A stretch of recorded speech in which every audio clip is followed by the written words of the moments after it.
नमस्कार आदरणीय दर्शकवृन्द, कार्यक्रम इमेज संवादमा यहाँहरूलाई हार्दिक स्वागत छ। हामी यति बेला एउटा अकल्पनीय प्राकृतिक विपत्तिको सामना गरिरहेका छौँ। गत शनिबार दिउँसो 11:56 बजे गएको 7.6 म्याग्निच्युडको भूकम्पका कारण यति बेला नेपालको धेरैजसो भूभाग क्षत विक्षत भएको छ। हजारौं मानिस मृत्युवरण गर्न बाध्य भएका छन्। अझै थुप्रै त्यस्ता शवहरू फेला पर्ने सम्भावना छ जो या त भग्नावशेषमा पुरिएको छन् या त पहिरोमा परेका छन्। हजार मानिस घाइते भएका छन्। लाखौं घरहरू ध्वस्त भएको छ। जिल्लाका जिल्ला एउटा खण्डहर बनेको छ। मानिस महाभूकम्पको यो महाविपत्तिबाट बाहिर निस्कने प्रयास त गरिरहेका छन्, तर कहाँबाट कता निस्कने भन्ने एउटा अन्योलको अवस्थामा छन्। समकालीन पुस्ताले बेहोरेको सबैभन्दा ठुलो सङ्कट हो यो। हाम्रो हजुरबुवाहरूले 1990 सालको भूकम्प देख्नुभयो, तर अहिलेको पुस्ता, हाम्रो बाबु पुस्ता, हाम्रो पुस्ता र हामीभन्दा पछिल्लो पुस्ताले एकैचोटि यो सङ्कट सामना गरिरहेको छ। भुइँचालो के हो भन्ने कुरा वास्तवमै अनुभूत नेपाली जनताले गरेका थिएनन्। यसपटकको भूकम्पको क्षमता, भूकम्पले पार्ने प्रभाव, भूकम्पबाट हुने पीडितको सङ्ख्या, सबै कुराको बारेमा हाम्रो आँखा खोलिदिएको छ। तर आँखा त्यति बेला हाम्रो खुलेको छ जति बेला थुप्रै जनधन स्वाहा भइसकेपछि। यति बेला उद्धारको काम तीव्र स्तरमा भइरहेको छ। राहतको काम सुरु भएको छ। दुर्गम जिल्लाहरूमा राहत पुग्न नसकेका गुनासाहरू प्रशस्तै पाइएका छन्। बस्तीका बस्ती स्वाहा भएको छ। त यस्तो अवस्थामा एकातिर उद्धार र राहतको कार्यक्रम अगाडि बढिरहेको छ भने अर्कोतर्फ अब यसले निम्त्याउन सक्ने अरू प्रभावहरू, खास गरिकन भग्नावशेषमा कुहिएका शवहरू र त्यसबाट निस्केका दुर्गन्ध र सँगसँगै अब यसबाट आउन सक्ने अरू रोग र बिमारीहरू के हुन सक्छन्। हामीले अहिले प्राथमिक तहमा ख्याल गर्नुपर्ने कुरा रोग लाग्नबाट बच्न सक्ने पक्षहरू र यस्तो अवस्थामा हुन सक्ने, फैलन सक्ने महामारीहरू के हुन सक्छन् र यसबाट हामी कसरी जोगिने। आजको यो कार्यक्रममा छलफल गर्नका लागि मैले एकजना जनस्वास्थ्यविद डाक्टर महेन्द्र बहादुर विष्टलाई स्टुडियोमा निम्त्याएको छु। डाक्टर साहब, कार्यक्रममा स्वागत छ। नमस्कार। आज हामी जुन खालको विपत्तिको सामना गरिरहेका छौँ, हामी उद्धार र राहतको काम सँगसँगै अगाडि बढाइरहेका छौँ, यो एउटा पक्ष छ।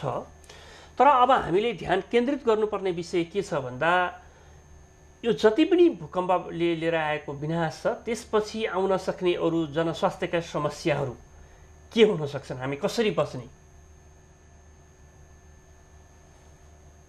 यसमा म लुटेजी दुई तरिकाले भन्छु। एउटा त जुन मान्छेहरू पुरिएका छन्, भनौँ घरबाट या गोठबाट या बाटोबाट, तिनीहरूलाई एउटा रोग छ, रोगले च्याप्छ। अर्को चाहिँ जुन खुला मैदानमा बसेका छन्, लाखौँको सङ्ख्यामा बसेका छन्, त्यो व्यवस्थित तिनीहरू बसेका छैन। जुन घरबाट च्यापिएर बसेका छन् तिनीहरूलाई के हुनसक्छ भने एउटा त धुलोबाट, अर्को चिसोबाट। र अब तिनीहरूसँग कस्तो रेजिस्टेन्स पावर छ, जस्तो बुढापाका भनौँ, साना बच्चाहरू भनौँ, दुध खुवाउने आमाहरू, लेक्टेटिङ मदर भन्छौँ हामीहरू, लेक्टेटिङ मदर भनौँ, प्रेग्नेन्ट वुमेनहरू भनौँ, तिनीहरूको खास विचार गर्नुपर्छ। अब यसमा के छ भने जुन पुरिएका छन् तिनीहरूलाई के हुनसक्छ भने हामीले भन्छौँ अप्पर रेस्पिरेटरी ट्र्याक्ट इन्फेक्सन। त्यो भन्नाले के हो भने जसरी पिनास हुनसक्छ, टन्सिल हुनसक्छ, लेरिन्जाइटिस भन्छौँ हामीहरू, त्यो हुनसक्छ। धुलोले एलर्जी हुनसक्छ। त्यसको अलावा ब्रोङ्काइटिस, छातीको रोग, चेस्ट इन्फेक्सन र दमको रोग, त्यो तिनीहरूलाई हुनसक्छ। जो यतातिर बसेका छन्, जो पालमा बसेका छन्, खुला मैदानमा बसेका छन्, तिनीहरूलाई खास गरी हैजा हुनसक्छ, डायरिया हुनसक्छ, डिसेन्ट्री भनेको आउँ हुनसक्छ, टाइफाइड फिभर, प्याराटाइफाइड फिभर हुनसक्छ, जन्डिस हिपेटाइटिस त्यो हुनसक्छ र त्यो अघि मैले भने जस्तै ब्रोन्काइटिस, दम हुनसक्छ र जुगाहरू, त्यो चाहिँ यिनीहरूलाई यो टाइपको रोगहरूले धेरै च्याप्न सक्छ। डाक्टर साहब, जस्तो यहाँले भन्नुभएको जस्तो अब अहिले मान्छे अब क्रमशः घर फर्काउँदैछन्, जसको घर बचेको छ, जसको घर बचेको छैन ती मान्छे त अझै पनि पालमुनि छन्, होइन? हामी देख्न सक्छौँ सहरका विभिन्न खुला स्थानमा बनाइएका टेन्ट पनि हजारौँ मानिसहरू शरण लिएर बसिरहेका छन्। गाउँको कुरा गर्ने हो भने त कसैको पनि घर बचेको छैन यो मुख्य प्रभावित जिल्लाहरूमा। तपाईँ गोर्खा, रसुवा, नुवाकोट, सिन्धुपाल्चोक, दोलखासम्म पुग्दाखेरि तपाईँको रसुवा, नुवाकोट, सिन्धुपाल्चोकको त करिबन 70% घरहरू सकिएको छ, ध्वस्त भएको छ। ती मान्छेहरू सबै खुला आकाशमुनि पुगेका छन्। यहाँ दुई थरी का बिरामीहरू हामीले देख्न सक्छौँ। एउटा अहिले भइरहेका बिरामीहरू, जस्तो तपाईँको दमका रोगीहरूको कुरा गरौँ, चाहे दीर्घ रोग अरू पालेर बसेको औषधि सेवन गर्नुपर्ने मान्छेहरूको कुरा गरौँ, ती त रोगी छँदैछन्। उनीहरूलाई उपचारको, औषधि उपचारको, उनीहरूलाई तातोको, न्यानोको जुन आवश्यकता छ। अर्कातिर यहाँले भन्नुभयो अब एउटा तथ्याङ्क पनि आएको छ, झन्डै 50,000 को हाराहारीमा चाहिँ तपाईँको युएनले दिएछ 50,000 वुमेनहरू इफेक्टेड छन्, गर्भवती महिलाहरू। एउटा रफ एस्टिमेट हो, त्यो ज्यादा पनि हुनसक्छ। गर्भवती महिलाहरू होइन, उनीहरूको कति प्रतिशत त्यस्ता खालका गर्भवती महिलाहरू गर्भ चाहिँ तुहिनेछ भन्ने अर्को एउटा चाहिँ पक्ष छ। उनीहरूलाई त्यसबाट कसरी बचाउने भन्ने एउटा पक्ष छ।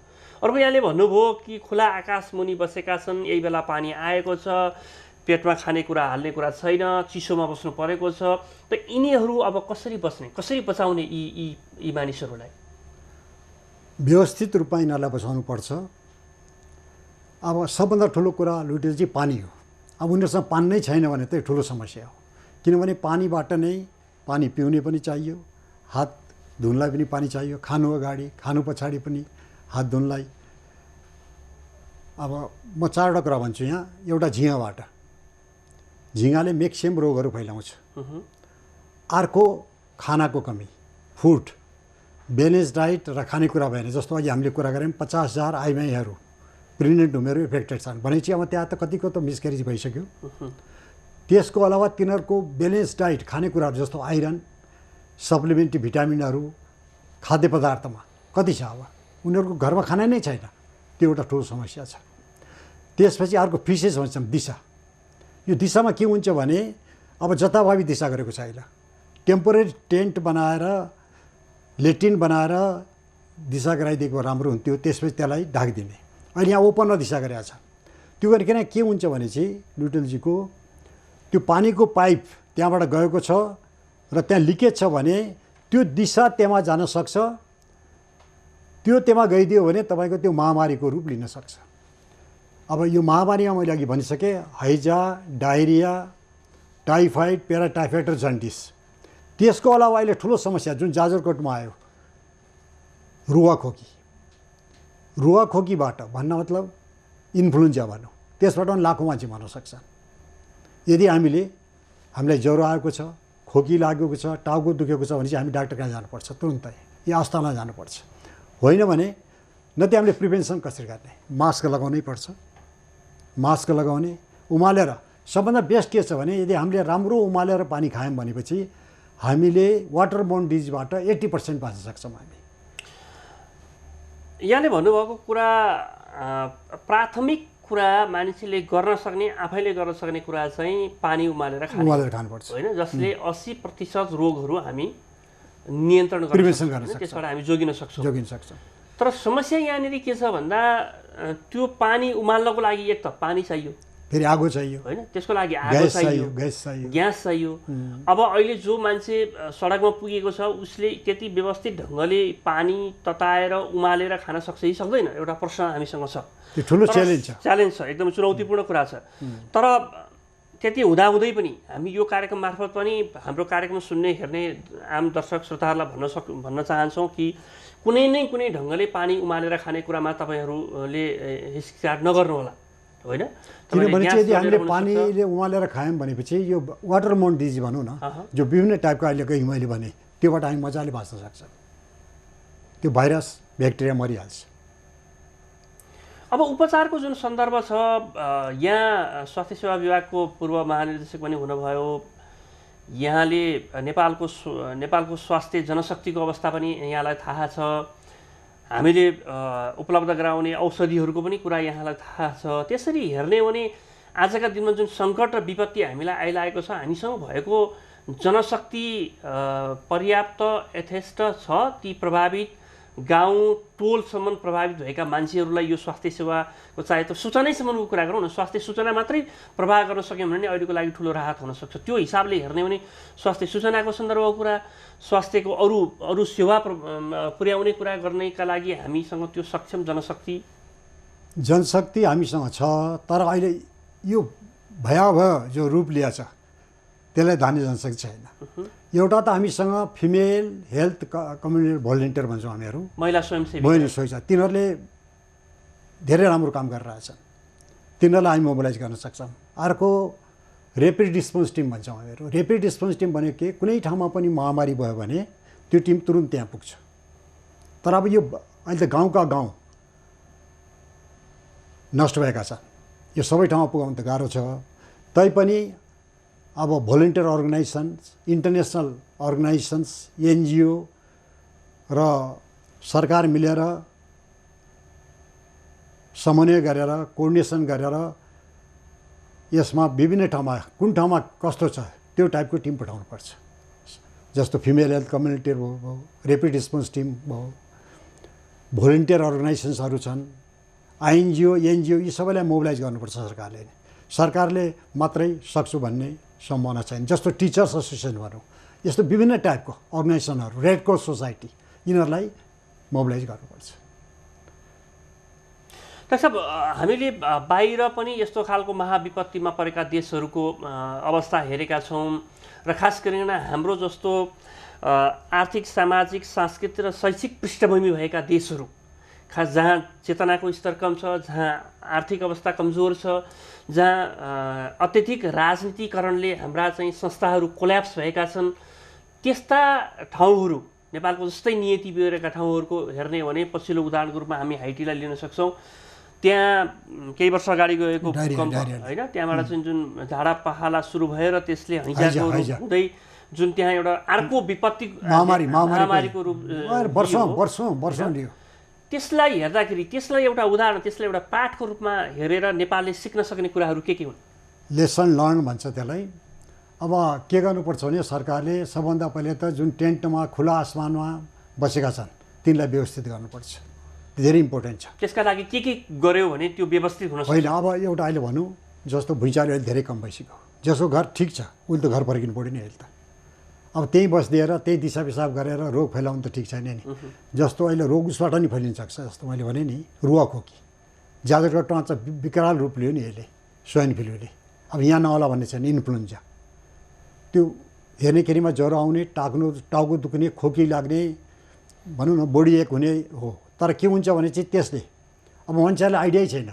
मास्क लगाउँ, जस्तो अघि भने नि मैले पनि, यहाँले पनि भन्नु, पानी उमालेर खाउँ, मास्क लगाउने, जताभावी आँख छिउ नगरौँ, सकेसम्म धेरै भिड नजुडाउँ, धेरै भिड भएको ठाउँमा नजाउँ, र कसैलाई त्यस्तो रोग लागेको छ भने चाहिँ 3 मिटर टाढाबाट कुरा गरौँ, र कडा रोग लागेको छ भने चाहिँ हामीले तुरुन्तै अस्पताल ल्याउनुपर्छ। अब यहाँ अघि पनि भन्नुभयो तपाईँले पनि, मैले पनि भने, जस्तो कडा रोग लागेका बिरामी छन्, जस्तो क्यान्सर, डायबेटिक्स, ब्लड प्रेसर, हार्टका रोगहरू भनौँ, किडनीका रोगहरू भनौँ, तिनीहरूले त अब दबाई त टाइममा सेवन गर्नै पर्छ। त्यसको अलावा टाइममा चेकअप पनि गर्नुपर्छ, किनभनेपछि फलोअप त धेरै इम्पोर्टेन्ट छ। आजको दिनमा हामी भूकम्पपछि आउन सक्ने जुन सम्भावित जनस्वास्थ्य समस्याको बारेमा कुरा गरिरहेका छौँ, त्यसलाई चाहिँ तपाईँको प्राथमिकता क्रमले हेर्ने हो भनेदेखि हामीले सचेत हुनुपर्ने। अहिले हेल्थ एजुकेसनमा जोड गर्नुपर्छ। हेल्थ एजुकेसन धेरै इम्पोर्टेन्ट हो। सिम्पल हेल्थ एजुकेसन जस्तो पानी उमालेर खाने, जस्तो खानुभन्दा अगाडि खानुभन्दा पछाडि दिशा गरिसकेपछि हात साबुनले धुनु, साधारण कुरा छ तर धेरै इम्पोर्टेन्ट छ। सामान्य लाग्ने तर त्यसले पार्ने प्रभाव धेरै इफेक्टिभ। जस्तो तपाईँको च्यानल छ एउटा भनौँ, यो विभिन्न च्यानलहरू यो ठुलो भूमिका खेल्न सक्छ। यो सानो कुराहरू पनि भनिदियो भने, जस्तो मास्क लगाउने, मास्क लगाएपछि आँखसु गऱ्यो, रोग त सर्दैन नि, धेरै मान्छेहरू बाँच्न सक्छ। जाजरकोटमा के भयो हेर्नुहोस्, हजारौँ मान्छेहरू बिरामी भए, सयौँ मरे। यो सानो सानो कुरा। हेल्थ एजुकेसन हाम्रो कमजोर छ। एउटा त हामीले पाम्पलेटिङ पोस्टिङ छ नि छ, त्यसको अलावा टिभी च्यानलबाट, किनकि टिभी च्यानल आजकल जहाँ पनि हेर्छ गाउँ गाउँमा, टिभी च्यानलबाट हामीले साधारण कुरा भनिदिनुपर्छ उहाँहरूलाई। पानी उमालेर खानुहोस्, मास्क लगाउनुहोस्, धेरै भिड भएको ठाउँमा नजानुहोस्, धेरै तपाईँलाई च्यापेको छ भने अस्पताल या डाक्टर कहाँ जानुहोस्, किनभने पछि अब यो बुढा र बच्चालाई के हुन्छ, निमोनिया हुन्छ। धेरै चान्स हुन्छ निमोनिया आउनेको, किनकि उनीहरूको रेजिस्टेन्स पावर कम हुन्छ। सँगसँगै उनीहरूको घरमा अहिले बस्न पाइरहेका छैनन्, न्यानो र तातो पाइरहेको व्यवस्था छैन, खुला आकाश खाना पनि छैन, खाना पनि राम्रो छैन, हावा र चाहिँ पानी चाहिँ नि उनीहरूले चाहिँ बेहोरिरहेका छन्, चिसोमा बस्नु परेको छ, जसले चाहिँ तत्कालै यहाँले भन्नुभयो जस्तो उमेरका मान्छेहरू, बुढाबुढीहरू र कम उमेरका बालबच्चाहरूमा चाहिँ निमोनिया भएर। अब फेरि अर्को छ जुन कडा रोग लागेको छ, जस्तो AIDS, cancer, diabetic, blood pressure, यिनीहरूलाई पनि निमोनिया हुनसक्छ। र अर्को जुन तमाकु ज्यादा सेवन गर्छन्, जुन रक्सी ज्यादा गर्छन्, तिनीहरूको पनि रेजिस्टेन्स पावर कम हुन्छ र तिनीहरूलाई पनि निमोनिया भएर मर्न सक्छन्। निमोनिया, क्रोनिक ब्रोन्काइटिस, दम भएर त्यो मृत्यु हुनसक्छ। अहिले उद्धार र राहतको काम जुन सँगसँगै चलिरहेको छ यति बेला, यो सँगसँगै तपाईँको विचारमा यो उद्धार र राहतको काम सँगसँगै स्वास्थ्य शिक्षा पनि सँगै लैजानुपर्छ? एकदमै ल्याउनुपर्छ। स्वास्थ्य शिक्षा व्यापक रूपमा ल्याउनुपर्छ। अब हेर्नुहोस्, अहिले स्कुलहरू पनि बन्छन्, अब भनौँ न धेरै दोकानहरू बन्छ, स्कुलहरू बन्छ। अहिले स्वास्थ्य शिक्षामै धेरै जोड गर्नुपर्छ सरकारले। केवल ट्रिटमेन्ट मात्रै गर्छु भनेर मात्रै सम्भव छैन। स्वास्थ्य शिक्षाले सानो सानो कुराले पनि मान्छेहरूलाई धेरै रोगबाट बचाउन सक्छ। अघि हामीले कुरा गऱ्यौँ पानी उमालेर खाउँ, पानी उमालेर खान साथ हाम्रो 80% बिरामी जो छ वाटर बोर्न डिजिज, त्यसबाट हामी बाँच्न सक्छ। भनेपछि स्वास्थ्य शिक्षा त एउटा महामन्त्रै हो होइन यसमा। त्यसो जस्तो यो विषयमा कुरा गर्दाखेरि यस्तो खालको प्रकोपपछि तत्कालै निम्तिन सक्ने महामारी रोगहरू देखिन सक्ने मान्छेमा तत्काल देखिन सक्ने लक्षणहरू के हुन्छन् फेरि एकचोटि दोहोऱ्याउ, किनभने मान्छेलाई यो बुझ्नु जरुरी छ। अब एउटा त डायरिया तपाईँको, त्यसपछि आउँ पर्न सक्छ, त्यसलाई हामी डिसेन्ट्री भन्छौँ। त्यसपछि मैले अघि भने अपर रेस्पिरेटरी इन्फेक्सन, त्यसपछि टाइफाइड, प्याराटाइफाइड, त्यो जन्डिस जसलाई हामी हिपेटाइटिस भन्छौँ, इन्फेक्टेड हिपेटाइटिस। अब त्यसको अलावा रुगाखोकी, कमन कोल्ड भन्छौँ तर इन्फ्लुएन्जा, जो भयावह रूप लिन सक्छ। यी रोगहरू खास गरी यो अवस्थामा धेरै आउन सक्छन् र रोग फैलिन पनि सक्छ। त जब यी रोगका लक्षणहरू हामीले देखिसकेपछि मान्छे स्वयं, व्यक्ति स्वयं, परिवार स्वयंले उसले घरभित्र कति समयसम्म कुन उपाय अप्नाउन सक्छ यसबाट बस्नको लागि? होइन, यसमा त सबभन्दा राम्रो त्यहाँ सम्भव भएन भने बल्ल ऊ चाहिँ तपाईँको अस्पताल या स्वास्थ्य संस्थामा या स्वास्थ्य कर्मीको सम्पर्कमा आउनुपर्छ। घरमै रहँदाखेरि चाहिँ उसले अब घरमा रहँदाखेरि उसले के गर्नुपर्छ भनेपछि तपाईँको अब फेरि कुरा त्यही आउँछ, पानी उमालेर खाने, त्यसको अलावा साधारण मेडिसिनहरू जस्तो भनौँ न टाउको दुखेको छ, ज्वरो आएको छ भने प्यारासिटामोल, सिटामोल, अरू दबाई खानु ठिक छैन, तिनीहरूले किडनीलाई खराब गर्छ। पेन किलर खानु हुँदैन, प्यारासिटामोल, सिटामोल, सिटामोल सिरप बच्चालाई यिनीहरूलाई खुवाउनुपर्छ। सँगसँगै सिटामोलहरू सेवन गर्दाखेरि चाहिँ पानीको मात्रा पनि बढी खानु पर्यो होइन? पानी त प्रशस्तै खानुपर्छ। एउटा सिटामोल खायो भने एउटा सिटामोल खाँदाखेरि उसले कति पानी? 1 गिलास त खानैपर्छ। त्यो कुरा पनि हामीले सँगसँगै खानुपर्छ। दर्शक श्रोतालाई भन्नु जरुरी खानैपर्छ।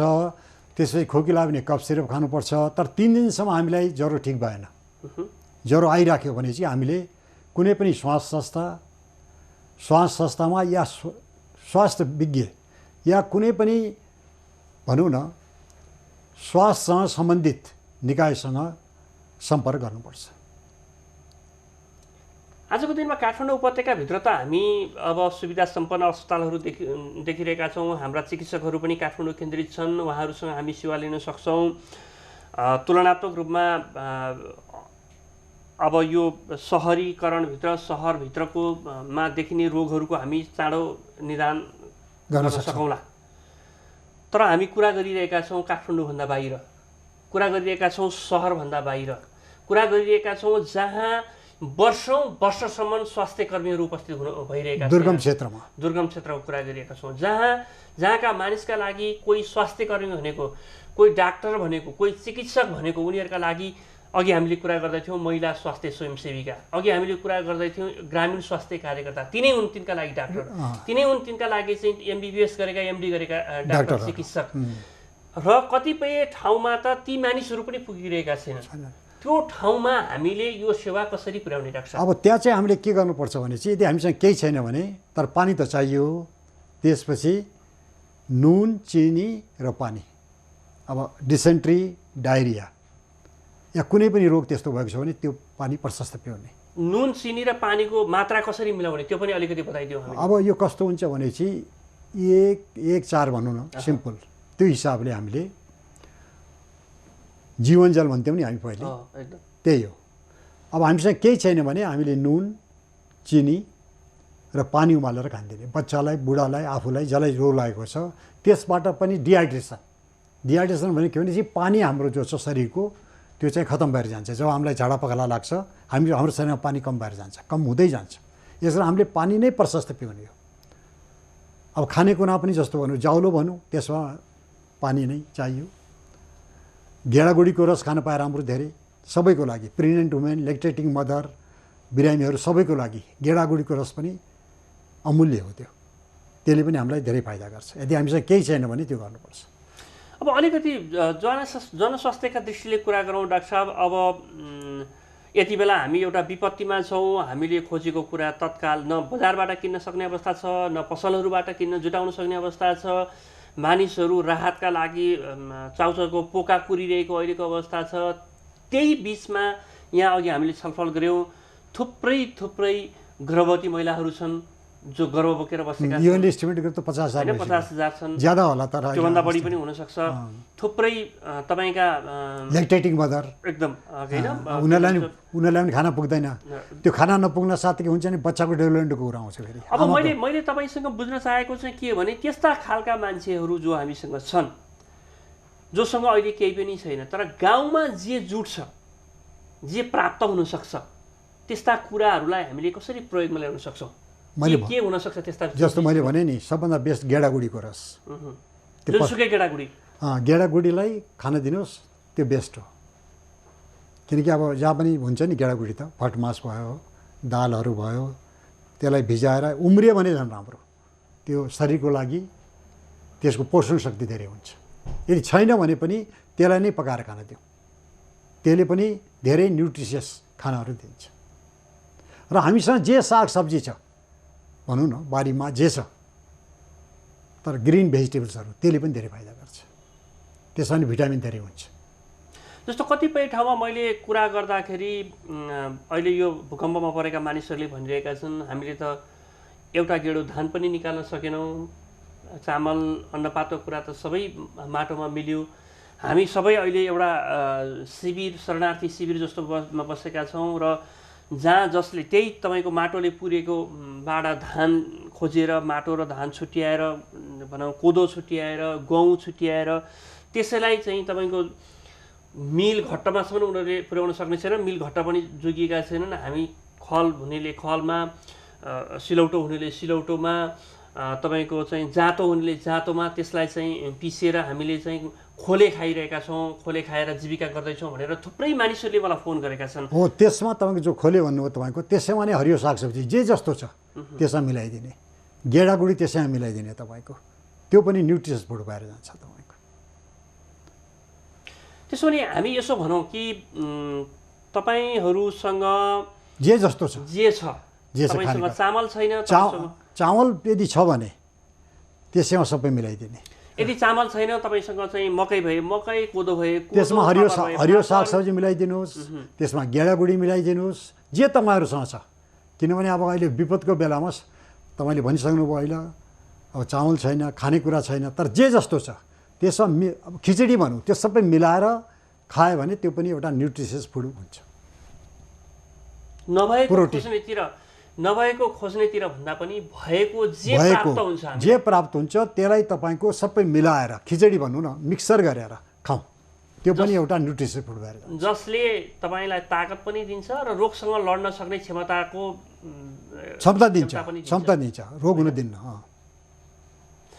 दर्शक, कार्यक्रमको हामी करिब अन्तमा आइपुगेका छौँ। एकपटक फेरि पनि म यहाँ मार्फत हाम्रो दर्शक श्रोताहरूलाई आग्रह गर्न चाहन्छु कि यति बेला फेरि अन्तमा यति बेला हामीले ख्याल पुर्याउनै पर्ने विषय होइन, यस्ता खालका चाहिँ महामारीबाट जोगिनको लागि एकदमै सजग हुनुपर्ने, आफ्नो तहले व्यक्तिगत रूपमा सजग हुन सक्ने कुराहरू के हुन सक्छ? अब सबभन्दा पहिले त हामीले पानी उमालेर खानु पर्यो, त्यसबाट हाम्रो वाटर बोर्न डिजिज जो पानीबाट हुने रोगहरू हो, विभिन्न रोगहरू अघि मैले भनिसकेँ, त्यो रोगबाट हामी बाँच्न सक्छौँ।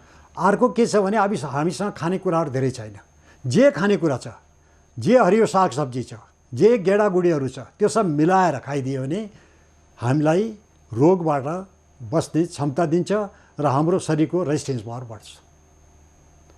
अब त्यसको अलावा अब हामीले के गर्नुपर्छ भनेपछि, यदि हामीलाई ज्वरो आएको छ, आङ दुखेको छ, टाउको दुखेको छ भनेपछि हामीले तुरुन्त नै प्यारासिटामोल, अरू दबाई नखानुहोस्, सिटामोल खानुहोस् 500 मिलिग्रामको, बच्चालाई आधा चक्की, एडल्टलाई 1 ट्याब्लेट। त्यो 3 दिनसम्म पनि तपाईँको ज्वरो आइराख्यो, टाउको दुख्यो, खोकी लाग्यो भनेपछि तपाईँले स्वास्थ्य संस्थामा सम्पर्क गर्नै पर्छ। र अर्को कुरा, हामीले तपाईँ भिडभाडमा धेरै नहिँड्नुहोस्, मास्क लगाउनुहोस्, जहाँ पाए त्यही खकार नफाल्नुहोस्, त्यसबाट रोग सर्छ। आँछु नगर्नुहोस्, र रोग लागेको छ मान्छे भने चाहिँ त्यसको 3 मिटर टाढा तपाईँ बस्नुहोस्, त्यसबाट तपाईँ रोगबाट बस्न सक्नुहुन्छ। धन्यवाद डाक्टर साहब, आजको लागि समय दिनुभयो। नमस्कार। र हामी आदरणीय दर्शकवृन्दलाई पनि धन्यवाद दिन चाहन्छौँ र फेरि पनि आग्रह गर्न चाहन्छौँ, यति बेला सामान्य परिस्थिति होइन, हामी अत्यन्तै असामान्य परिस्थितिसँग गुज्रिरहेका छौँ। हामी सबै सरकारको मुख ताकिरहेका छौँ। सरकार स्वयंले के गर्न सक्छ सक्दैन भन्ने कुरा प्रश्न चिन्ह उठेको छ। सरकारको मुख हामी त्यति बेला ताक्न सक्छौँ जहाँ सरकार यसभन्दा अगाडि उपस्थित भएको होस्, जहाँका दूरदराजमा आजसम्म सरकार पुगेन, जहाँको दूरदराजमा आजसम्म हामीले स्वास्थ्य कर्मी देखेनौँ, स्वास्थ्य सेवाको नाममा, सूचनाको नाममा कुनै सूचना प्राप्त नै गरेनौँ, स्वास्थ्य सेवा उपलब्ध हुने नाममा हामीले 1 ट्याब्लेट सिटामोल र 1 प्याकेट जीवनजल पनि प्राप्त गरेनौँ। त्यो ठाउँमा आजको विपत्तिको दिनमा यो देशको सरकार, यो देशका डाक्टर, यो देशका स्वास्थ्य कर्मीहरू तपाईँको घर आँगनमा आइपुग्नेछन् टुप्लुक्क भन्ने अपेक्षा हामी कमै गरौँ। तर जे छ, अघि हामीले कुरा गऱ्यौँ, डाक्टर साहबले भन्नुभयो, तपाईँ हामीसँग जे छ, जे जोगिएको छ, जे जुटाउन सक्छौँ, त्यसैलाई हामीले अमृत मानौँ, त्यसैलाई अझ बढी पौष्टिक कसरी बनाउन सक्छौँ भन्ने कुरा गरौँ। र यति बेला डाक्टर पनि तपाईँ, चिकित्सक पनि तपाईँ, स्वास्थ्यकर्मी पनि तपाईँ, सबै तपाईँ नै हुनुहुन्छ। किनकि तपाईँ हामीले आजको दिनमा, आजको सङ्कटमा राज्यको उपस्थिति खोज्यौँ भने मलाई लाग्छ त्यो एउटा अन्धकारमा बत्ती खोज्ने जस्तै हुन्छ, एउटा मृग तृष्णा जस्तै हुन्छ। किनकि थुप्रै दूरदराजहरूमा अहिले पनि हाम्रो राज्यको उपस्थिति छैन, हाम्रा चिकित्सकहरूको उपस्थिति छैन। सक्ने बेलामा हामीले उपस्थित गराउन सकेनौँ, नसक्ने बेलामा कसरी उपस्थित गराउन सक्नु? डाक्टर साहब केही भन्दै हुनुहुन्थ्यो। बासी खाना चाहिँ नखाउँ, बासी खाना नखाउँ, बासी खाना सडै गलेको म त्यही आइरहेका थिएँ। किनकि अब त्यहाँ जानवर मरिरहेका छन्, मान्छे कति मरिरहेका छन्। बासी सडै गलेको खाना चाहिँ भुलेर पनि नखाउँ, खाना चाहिँ बेसरी तताएर खाउँ। बासी खाना त खानै हुँदैन हामीले। डाक्टर यसमा यस्तो बेलामा के हामीले मांसजन्य खास गरिकन मासुका पदार्थहरू पनि कम खाउँ? कम खाने, किनभने चाहिँ त्यो बासी छ भने हामीलाई पोइजनिङ हुनसक्छ, त्यसलाई त्यो झन् खतरनाक बोटुलिन पोइजनिङ भन्छ। बान्ता हुने, दिशा लाग्ने र मान्छे मर्न पनि सक्छ। यस कारण मासु चाहिँ सकेसम्म, यो गर्मीको पनि मौसम छ र यसले के गर्छ भने चाहिँ मासुले यो बासी छ भने यसले विभिन्न रोग निम्ताउँछ। फेरि मासु यसै पनि हाम्रो डाइजेस्ट गर्नको लागि, पचाउनको लागि टाइम लाग्छ, शक्ति बढी लाग्छ होइन? यस्तो बेलामा हाम्रो शक्ति जुन क्षीण भइरहेको छ त्यसलाई पनि अलिकति हामीले ख्याल गर्नुपर्ने हुनसक्छ। यदि मासुजन्य पदार्थ त्यस्तो केही पाइन्छ भने पनि त्यो चाहिँ अत्यन्तै झोल बनाएर खान सक्छ, झोल बनाएर बेसरी तताएर पकाएर खानुपर्छ। त्यसैले मैले भन्दै थिएँ सरकारको खोजी हामी कुन तहसम्म गर्न सकौँला, सरकारको उपस्थिति कहाँसम्म हामी खोज्न सकौँला। आज अत्यावश्यक पदार्थ नुन चाहिएको छ, कम्तीमा पेट भर्नको लागि कुनै पनि केही न केही खाद्य पदार्थ चाहिएको छ, अहिले कम्तीमा एउटा त्रिपाल चाहिएको छ, हाम्रो आवश्यकता यहाँनिर छ। त्यसकारण अब आलोचना सरकार पुगेन भन्ने कुरा त हामी जति पनि गर्न सक्छौँ, सरकार पुगेको पनि छैन यो तथ्य हो, तर हामी जे गर्न सक्छौँ, जति गर्न सक्छौँ हामी आफै जुटौँ र यो महाविपदको घडीमा सबैलाई मलम लगाउने ढङ्गले जुटौँ। हिमाल, पहाड, तराई यति बेला हाम्रो नेपाली मन जोड्नु जरुरी छ।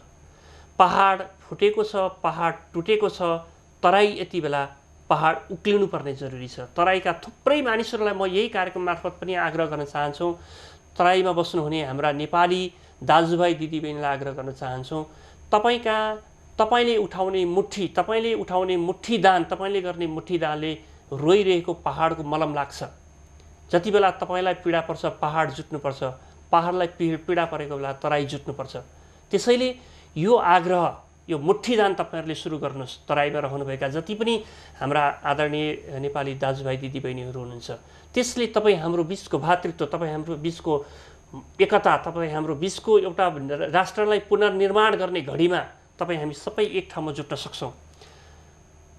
यति आग्रह गर्दै फेरि पनि हाम्रो यो विपत्तिको समयमा स्वास्थ्यका हिसाबले पर्न सक्ने खतरा, त्यसबाट बच्न सक्ने उपाय तपाईँ हामी आफै सचेत हुन सक्ने, सचेत भएर गर्न सक्ने कुरामा केन्द्रित हौँ र महामारी फैलनबाट जोग्यौँ। महामारी फैलन पनि नदिउँ, फैलने कारक पनि नबनाउँ र त्यस्तो अवस्थाबाट जोगिने उपायहरूको बारेमा छलफल गरौँ। घरमा छलफल गरौँ, टोलमा छलफल गरौँ, शिविरहरूमा जहाँ हामी मान्छेहरू बसिरहेका छौँ त्यहाँ छलफल गरौँ। कसैलाई केही त्यस्तो अवस्था देखिन थाल्यो भने त्यही प्राथमिक उपचारको काम सुरु गरौँ र सकिएन भने हामी डाक्टर चिकित्सकसम्म पुर्याउँ। यति आग्रह गर्दै आजको यस कार्यक्रमबाट हामी सबैजना बिदा चाहन्छौँ। नमस्कार।